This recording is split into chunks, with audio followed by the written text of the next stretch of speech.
Alright guys, welcome back to a brand new tutorial जिधर हम आज एक हैमबर्गर मेन्यू बनाएंगे with the basic knowledge of HTML and CSS बगैर किसी फ्लेक्स बॉक्स और ग्रिड के। वीडियो को एंड तक देखिएगा, इस काफ़ी इंपॉर्टेंट कॉन्सेप्ट्स इसके अंदर क्लियर होंगे जो बिगिनर्स काफ़ी करते हैं जब वो CSS को लिखना स्टार्ट करते हैं। इसका कोड मैं डिस्क्रिप्शन में दे दूंगा, और अगर आप लोगों ने HTML और CSS की फाउंडेशंस कवर करनी है, प्लेलिस्ट का लिंक भी डिस्क्रिप्शन में ऐड कर दूंगा। जैसा आप ब्राउज़र में देख रहे हैं, हमारे पास एक सिंपल सा हेडर है with dummy text in the body. Header को जब मैं श्रिंक करता हूँ, it changes to hamburger icon, और जब मैं इस पर हवर करूँ तो मुझे ये ड्रॉप डाउन इफेक्ट देता है। इस प्रोजेक्ट के लिए आपको सिर्फ HTML और CSS की बेसिक्स रिक्वायर्ड है। इसमें कोई एडवांस टेक्निक यूज़ नहीं की, ना इसके अंदर फ्लेक्स बॉक्स और ग्रिड की ज़रूरत है। कुछ नहीं, बेसिक कॉन्सेप्ट्स होंगे, लेकिन वो मैं साथ साथ क्लियर करता जाऊँगा। शुरू करते हैं हम अपने HTML के कोड से। ये याद रखिए कि कोई भी CSS हो, जब तक आपका HTML का स्ट्रक्चर ठीक नहीं है तब तक CSS कुछ नहीं कर सकती। सबसे पहले हम एक हेडर का टैग बनाएंगे जिसके अंदर हमने अपना नैव बार डालना है। नैव बार के लिए हम नैव का टैग इस्तेमाल करेंगे और उसके अंदर हम अपने एंकर टेक्स्ट डालेंगे for the behaviour of links. मैं हैश साइन को ऐड कर देता हूँ और उसके नीचे हम एक सिंपल सेक्शन डाल देंगे for a dummy content. Since हमारा मकसद इधर हैमबर्गर मेन्यू का है, content on the body does not matter. अब हम आएंगे अपने CSS में। मैं अपने हेडर और बॉडी को बेसिक स्टाइलिंग दे रहा हूँ ताकि दिखने में अच्छे लगें। अब आते हैं हम नैव की स्टाइलिंग की तरफ। अगर आप देखें तो मैंने नैव को डिस्प्ले ब्लॉक दिया है। डिस्प्ले ब्लॉक से मुराद है कि नैव आइटम अपने पेरेंट की फुल विड्थ लेगा, इसके आगे कोई एलिमेंट नहीं आ सकता, और अगर कोई आ भी जाता है तो वो लाइन पर शिफ्ट कर देगा। इसीलिए हम चाहते हैं कि हमारे नैव बार में कोई और एलिमेंट ना आए, सिर्फ नैव ही रहे हमारे हेडर के अंदर। अब ये टेक्स्ट लेफ्ट साइड पर पड़े हुए हैं, इन्हें सेंटर करना है। यूजली लोग फ्लेक्स बॉक्स का इस्तेमाल करते हैं, लेकिन जब इतनी सिंपल चीज़ हो तो उसके लिए टेक्स्ट अलाइन की प्रॉपर्टी काफ़ी होती है। हम टेक्स्ट अलाइन की प्रॉपर्टी यूज़ करके अपने टेक्स्ट को सेंटर कर देते हैं। उसके बाद मैंने उसे एक लाइट सा ब्लू बैकग्राउंड दिया है, लेकिन अगर आप देखें तो कंटेंट हमारा काफ़ी तंग हुआ है। कंटेंट हमारे बॉर्डर के बिल्कुल साथ जुड़ा हुआ है। इसको स्पेस देने के लिए हम नैव के अंदर पैडिंग देंगे from all sides by 15 pixels. Padding हमारे पास एलिमेंट के बॉर्डर और कंटेंट के बीच में स्पेसिंग को कहते हैं। अगली चीज़ जो हमने कस्टमाइज़ करनी है वो है हमारे एंकर टैग्स। एंकर टैग्स को कस्टमाइज़ करने के लिए हम CSS में एंकर टैग को सिलेक्ट करते हैं और सबसे पहले एंकर टैग्स के नीचे से अंडरलाइन को ख़त्म करेंगे। उसके लिए हम टेक्स्ट डेकोरेशन की प्रॉपर्टी को यूज़ करेंगे और नन की वैल्यू डाल देंगे, और आप देखेंगे कि अंडरलाइन हट गई है फ्रॉम आवर एंकर टैग्स। उसके बाद हम लोग इसका कलर चेंज करेंगे टू वाइट और डिस्प्ले कर देंगे इनलाइन ब्लॉक। इनलाइन ब्लॉक हम इसलिए कर रहे हैं कि हम चाहते हैं कि हमारा एंकर टैग सिर्फ उतनी स्पेस ले जितना उसका कंटेंट है, और कोई भी दूसरा एलिमेंट अगर आता है तो वो उसके साथ जुड़ जाए। हम थोड़ा सा फॉन्ट साइज इंक्रीज करेंगे और मार्जिन राइट बढ़ा देंगे ताकि मजीद स्पेसिंग आ जाए हमारे एंकर टैग में। हमारा हेडर और नैव बार अब एक प्रॉपर नेविगेशन बार दिखाई दे रहे हैं। नेक्स्ट पार्ट इज हमारा हैमबर्गर आइकन। उसके लिए हम फॉन्ट ऑसम को यूज़ करेंगे। फॉन्ट ऑसम हमारे पास एक थर्ड पार्टी स्टाइलिंग वेबसाइट है जिसको हम आइकन्स के इस्तेमाल के लिए यूज़ करते हैं। इधर हज़ारों आइकन्स हैं और इसको यूज़ करना इंतहाई आसान है। या तो हम इस पर फ्री अकाउंट बना के उनकी स्टाइलिंग ले सकते हैं, या हम डायरेक्ट उनकी CDN को यूज़ कर सकते हैं। हम ज़्यादा आसानी के लिए CDN को यूज़ करेंगे और उसका लिंक मैं अपने हेड में डाल दूँगा।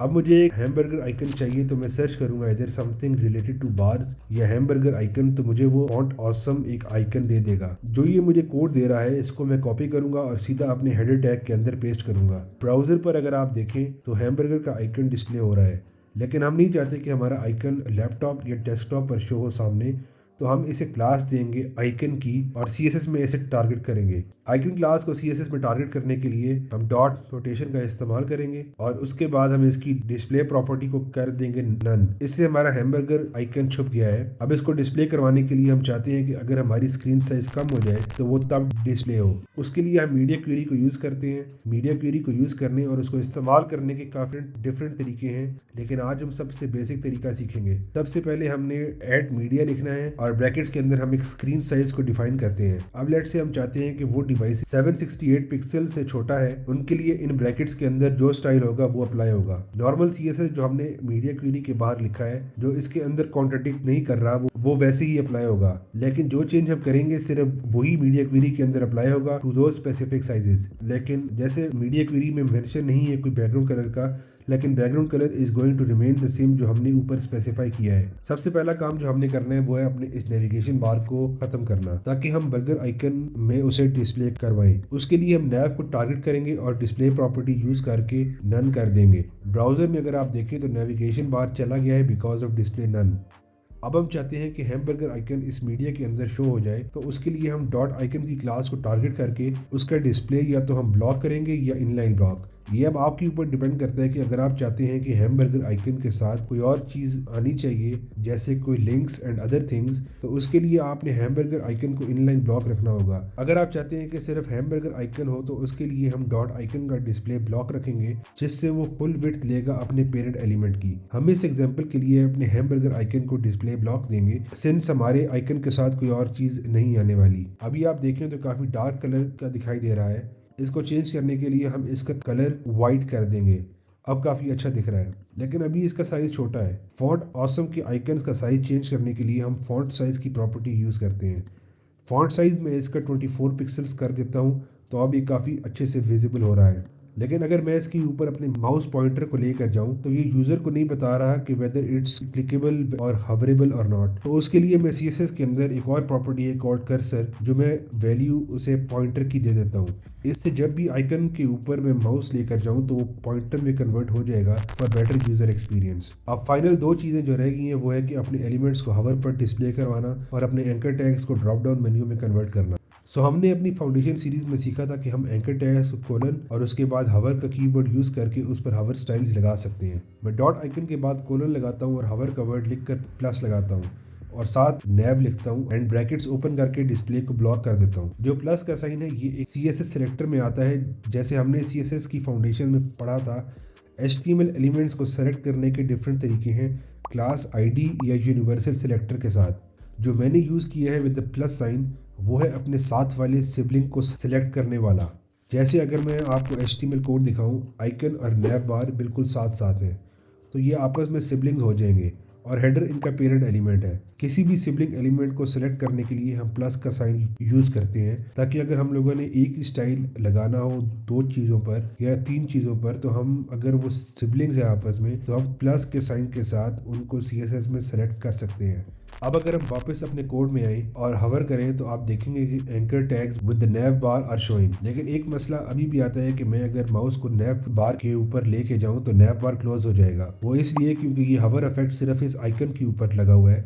एज सून एज मेरा माउस इस आइकन से हट जाता है, nav bar is going to close. इसको टैकल करने के लिए हम हेडर को भी टारगेट करेंगे। अगर आप देखें तो नैव बार जब डिस्प्ले होता है वो हेडर के अंदर भी आ रहा है। तो अगर मैं हेडर को भी CSS की स्टाइलिंग में टारगेट करूं और उसको भी सेम स्टाइलिंग दे दूं तो क्या वो वर्क करेगा? Again answer is no. Try करके देखते हैं। मैं हवर करने जा रहा हूं with the mouse and if I try to select the home या about, nav bar is going to close. This is a very important point. जब तक आप CSS में किसी चीज़ को स्पेसिफाई नहीं कर देते डायरेक्टली, तब तक वो स्टाइल अप्लाई नहीं होगा। यही मिस्टेक काफ़ी लोग करते हैं और फिर सर दर्द होने लग जाता है कि स्टाइल क्यों नहीं अप्लाई हो रहा। Correct way of styling this is going to be जब हम अपने हेडर को हवर का स्टाइल लगाते हैं, लेकिन हम इसके बाद एक स्पेस दे के टारगेट करते हैं अपने नैव को। इससे क्या होगा? When someone hovers the header, it is going to change the appearance और behaviour of the navigation menu inside it. हमने हवर के बाद कोई कोलन नहीं लगाया या कोई प्लस नहीं लगाया। इससे CSS को हम बताते हैं कि हेडर के अंदर कहीं भी नैव है, उसको हमने टारगेट करना है। ये सिर्फ तब करेंगे जब आपको पता है कि किसी एक एलिमेंट के अंदर सिर्फ एक ही चीज़ है जिसको आप टारगेट कर रहे हैं। अब अगर दो नैब्स होते just for the sake of example, तो हम CSS में अपने एक नैब को डिफरेंटली सिलेक्ट करते और दूसरे नैब को डिफरेंटली सिलेक्ट। अब वापस अपनी एग्जांपल पर आएँ तो हम देखेंगे कि एंकर टैग्स एक दूसरे के ऊपर स्टैक नहीं कर रहे। Why is that so? वो इसलिए क्योंकि हमने ऊपर ऑलरेडी एंकर टैग को डिफाइन किया हुआ है कि ये इनलाइन ब्लॉक लेवल एलिमेंट होंगे जिससे वो आपस में साथ जुड़ रहे हैं। इस चीज़ को ख़त्म करने के लिए हम इनका डिस्प्ले मीडिया क्वेरी में चेंज करेंगे from inline block to block. इससे वो अपनी पूरी विड्थ कवर करेंगे और एक एंकर टैग दूसरे को नेक्स्ट लाइन में पुश करेगा। अब अगर मैं हवर करूं अपने आइकन पर तो आप देखेंगे कि एक ड्रॉप डाउन इफेक्ट आ गया है हमारे एंकर टैग्स पर, और मैं होम अबाउट पर अपना माउस लेकर जाऊं तो फिर भी ड्रॉप डाउन इफेक्ट एक्टिव है। आई होप अब आपको CSS की ज़्यादा समझ आ रही होगी कि डिफरेंट चीज़ें कैसे बिहेव करती हैं। Do download the code, practice with it and make something of your own.